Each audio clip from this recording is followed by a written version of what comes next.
Hello everyone, welcome back to my channel. आज हम class 7 का सेकेंड चैप्टर मैथ्स का उठाने जा रहे हैं। चैप्टर का नाम है फ्रैक्शन और डेसिमल। चैप्टर बहुत इंपॉर्टेंट है, तो बिना टाइम वेस्ट किए let's get started. Chapter 2 fraction and decimal. ये चैप्टर बहुत इंपॉर्टेंट है, बहुत ज़्यादा। तो प्लीज़ अगर किसी के कॉन्सेप्ट्स नहीं क्लियर है इस चैप्टर में, तो ये वीडियो आपको बहुत हेल्प करेगी, आपकी कॉन्सेप्ट्स क्लियर हो जाएंगे।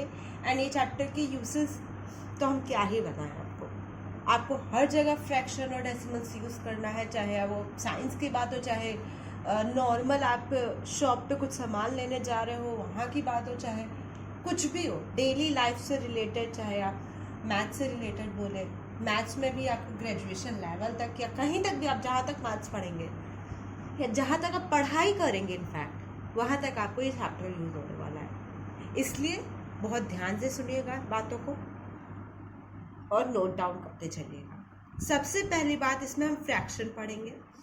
फ्रैक्शन का मतलब आप सब जानते हो, पार्ट। अगर हम उस डेली लैंग्वेज में बोल रहे हैं, बहुत कॉमन सी बात है। हम लोग खाना खाते हैं, डेली खाना खाते हैं। कभी कभी हमारे को ज़्यादा भूख नहीं होती, तो हम लोग अपनी मम्मी से बोलते हैं, मम्मी मुझे आज आधी रोटी देना। तो आधी का मतलब 1/2। एक रोटी का 2 हिस्सा करेंगे, उसमें से सिर्फ हम एक हिस्सा खाएंगे, है ना? यही बात होती है। अगर हम बोले 3/4 पार्ट हमें खाना है, यानी एक रोटी का 4 हिस्सा करेंगे और 3 पार्ट खा लेंगे, खाने की बात हो रही है। अगर हम कहीं हमें छोड़ना है, हम इतना हिस्सा छोड़ेंगे। तो अगर हम बोले 3/4 हिस्सा हम छोड़ देंगे, खाएंगे ही नहीं, तो हम एक रोटी का 4 हिस्सा किए, उसमें से 3 हिस्सा छोड़ दिए और बाकी हिस्सा खा लिए, यूज कर लिया। ये होता है फ्रैक्शन। किसी भी पार्ट को होल में रिप्रेजेंट करना।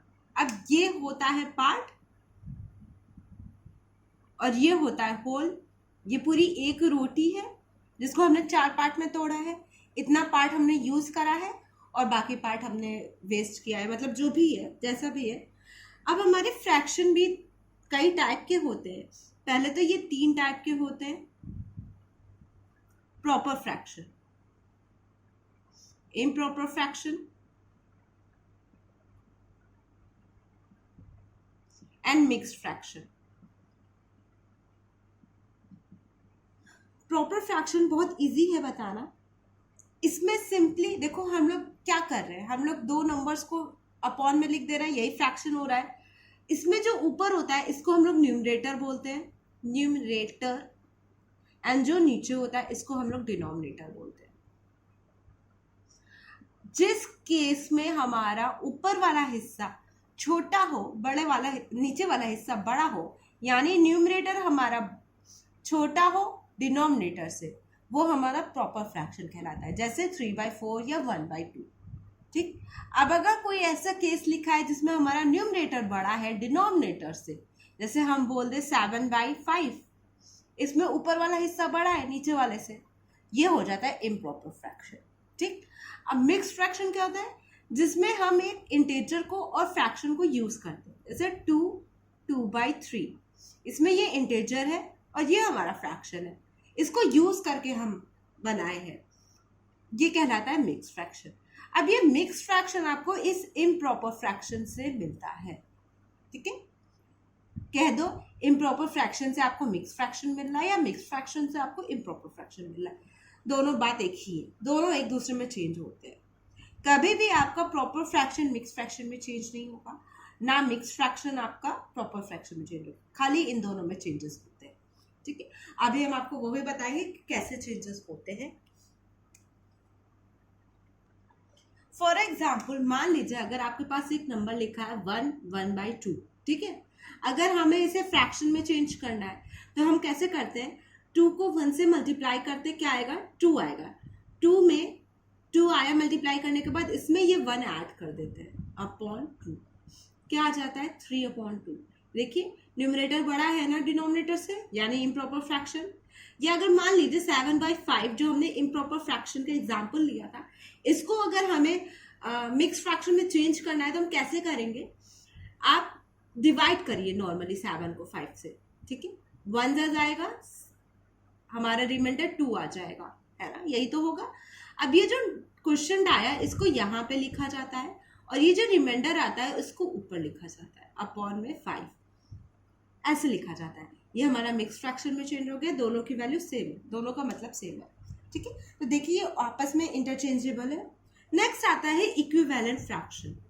किसी भी फ्रैक्शन के इक्विवेलेंट फ्रैक्शंस हम लोग निकाल सकते हैं, जितने कहिए उतने। मान लीजिए एक फ्रैक्शन है हमारा 2/3। एक तो ये सिंपलेस्ट फॉर्म में, इससे ज्यादा ये दोनों नहीं कट सकता है, ठीक है। अब इक्विवेलेंट निकालना है, अगर मान लीजिए हमें एक इक्विवेलेंट फ्रैक्शन निकालना है तो हम इसमें एक कोई भी नंबर लेके मल्टीप्लाई कर देंगे, ऊपर से भी नीचे से भी। जैसे मान लीजिए हमने सिंपलेस्ट नंबर 2 ले लिया, 2 से मल्टीप्लाई किया ऊपर भी नीचे भी, तो क्या आ गया 2 2 ज़ा 4 और नीचे 3 2 ज़ा 6। ये इक्विवेलेंट फ्रैक्शन हो गया हमारा 2/3 का।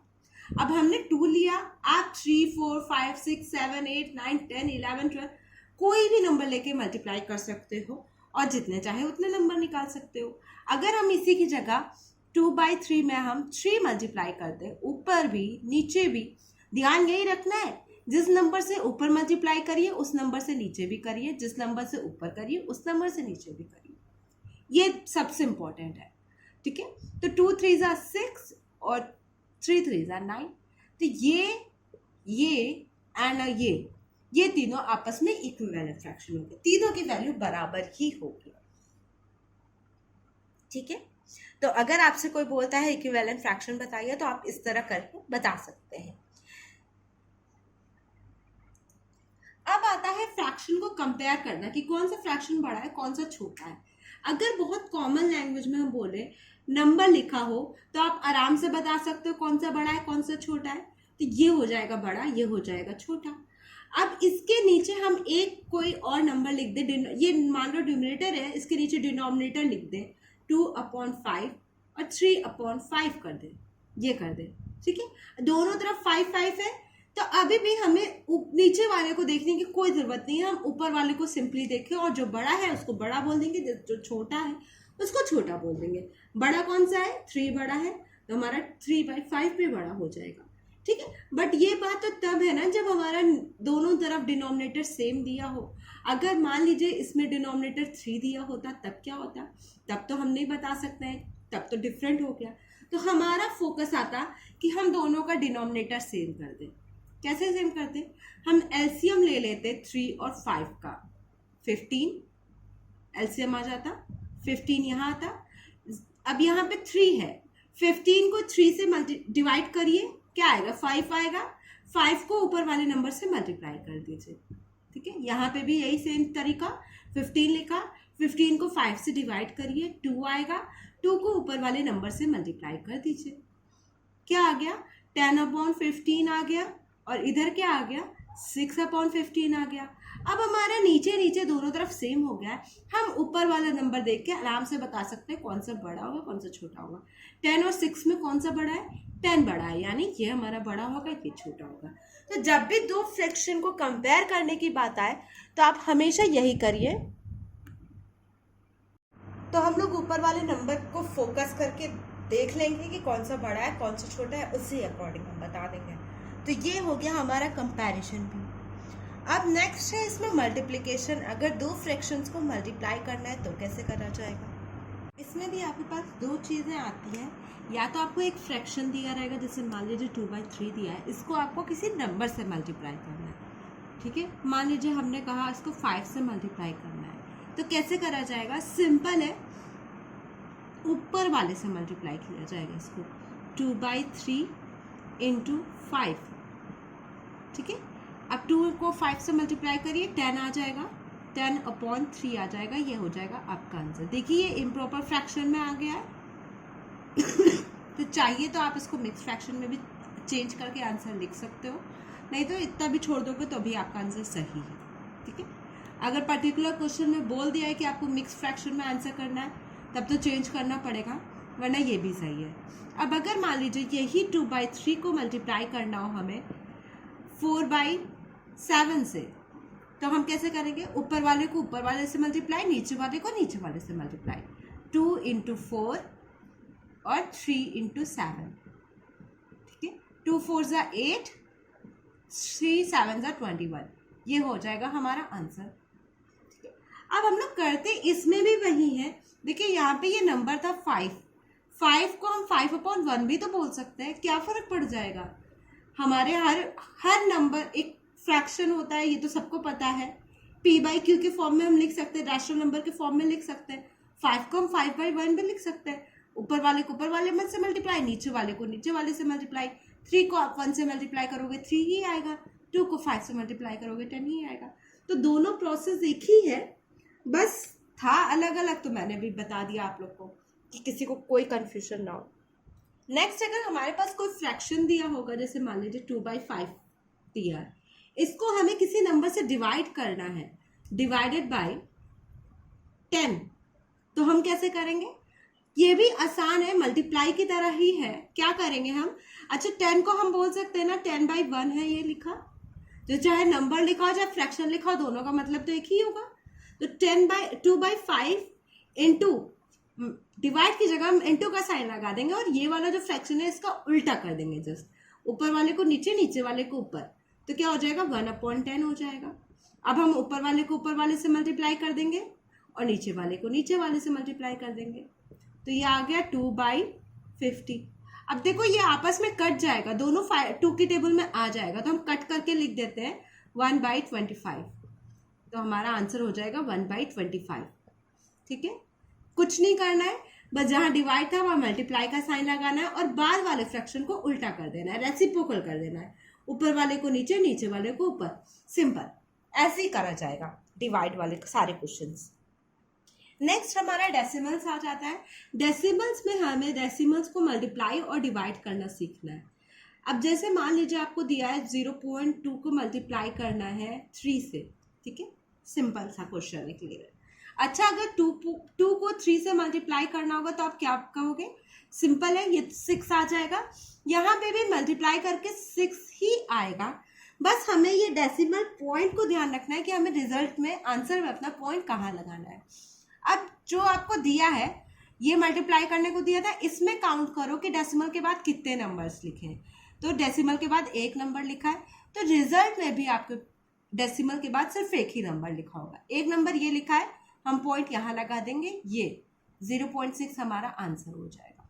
ठीक है, मान लीजिए अगर 0.2 इंटू 0.3 दिया होता तो 2 इंटू 3 तो आएगा तो 6 ही, मल्टीप्लाई करके, सिंपल सी बात है। अब हमें डेसिमल्स को काउंट करना है, सिर्फ डेसिमल को काउंट कर लीजिए, आपका आंसर सही हो जाएगा। डेसिमल के बाद 1 नंबर और यहाँ पे भी 1 नंबर, तो फाइनली कितने नंबर हो गए? टोटल 2 नंबर हो गए। तो हमें 2 नंबर अपने आंसर में भी चाहिए।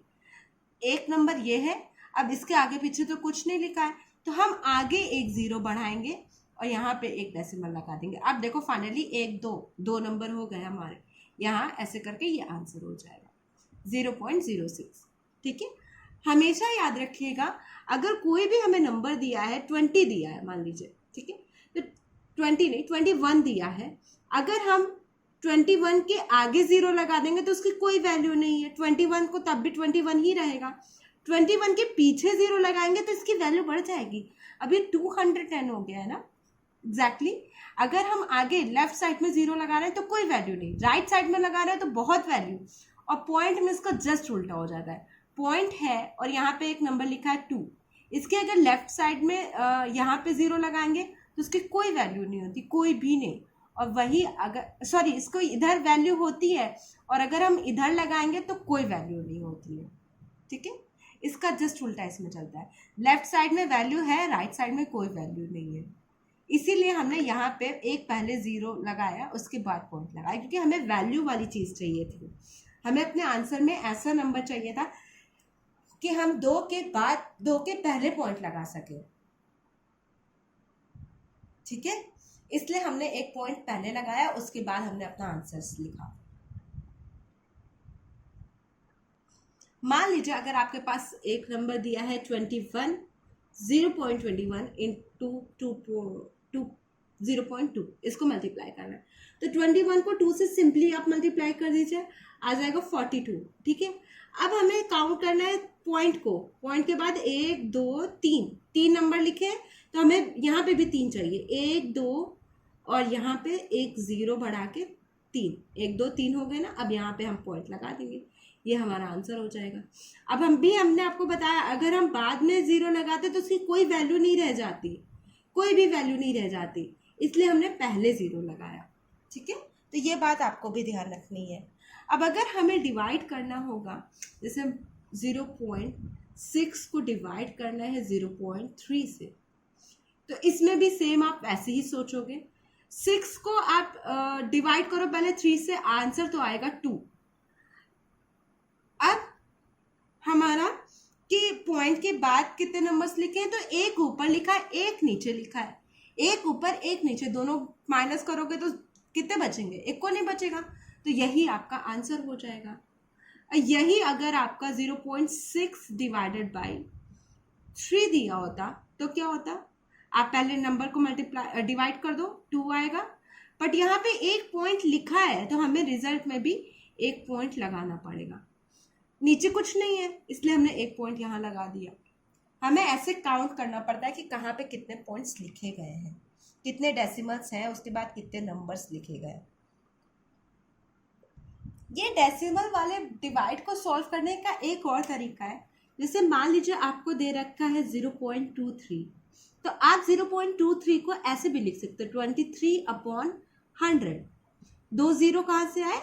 ये पॉइंट के बाद 2 नंबर लिखे थे ना, हमने ये दोनों डेसिमल को हटा दिया और 2 0 लगा दिए। तो मतलब पॉइंट के बाद जितने भी नंबर लिखे होंगे उतने के बाद हम 0 लगा सकते हैं। जैसे 0.621 लिखा है तो हम इसको लिख सकते हैं 621/100, सॉरी 1000। ये हो जाएगा 1 2 3, तो 1 2 3। 0.2 लिखा है तो हम इसको लिखेंगे 2/10, 1 1। ठीक है, अब अगर मान लीजिए 0.74 इसको डिवाइड करना है 0.2 से, तो हम इसको पहले इस तरीके से लिख लेते हैं। क्या हो जाएगा? 74/0.2, यही हो जाएगा ना। अब अगर हम इसका डेसिमल हटाना चाहे ऊपर वाले का, तो नीचे हमें 100 से मल्टीप्लाई करना पड़ेगा, और नीचे वाले का हटाना चाहे तो ऊपर हमें 10 से मल्टीप्लाई करना पड़ेगा। उल्टा ही तो जाता है। हमने नीचे वाले का हटाया तो 100 से नीचे मल्टीप्लाई किया, और नीचे वाले का हटाया तो ऊपर 10 से मल्टीप्लाई किया, और ऊपर वाले का हटाया तो नीचे 100 से मल्टीप्लाई किया। अब इसमें 0 0 से कट गया, 1 1 0 कट गया, और नंबर को नंबर से कट कर सकते हो आप। 2 3 6, 1 कैरी आया, 37 आया। क्या आया? 37/10। 10 का मतलब 3.7। ये आपका आंसर हो गया। ठीक है, ऐसे भी कर सकते हो। दोनों तरीके हैं, दोनों तरीके में से आप किसी भी तरीके से कर सकते हो। ओके, तो ये था पूरा हमारा second chapter, fraction and decimal. I hope आपको चैप्टर समझ में आया होगा। एंड इसकी एक्सरसाइज में भी कुछ नहीं है, सिर्फ इसी से रिलेटेड क्वेश्चन है, इसलिए मैंने आपको समझाते हुए ही कुछ क्वेश्चंस करवा दिए ताकि आप लोग को और क्लियरली समझ में आ जाए। आई होप आपको वीडियोस पसंद आ रही होंगी। अगर वीडियो पसंद आ रही है तो प्लीज़ मेरी वीडियो को लाइक करें, अपने फ्रेंड्स के साथ शेयर करें, और मेरे चैनल को सब्सक्राइब करें। Thank you for watching. और किसी के भी कोई भी डाउट हो किसी भी कॉन्सेप्ट से रिलेटेड, तो प्लीज़ कमेंट सेक्शन में कमेंट करके ज़रूर पूछें। Thank you.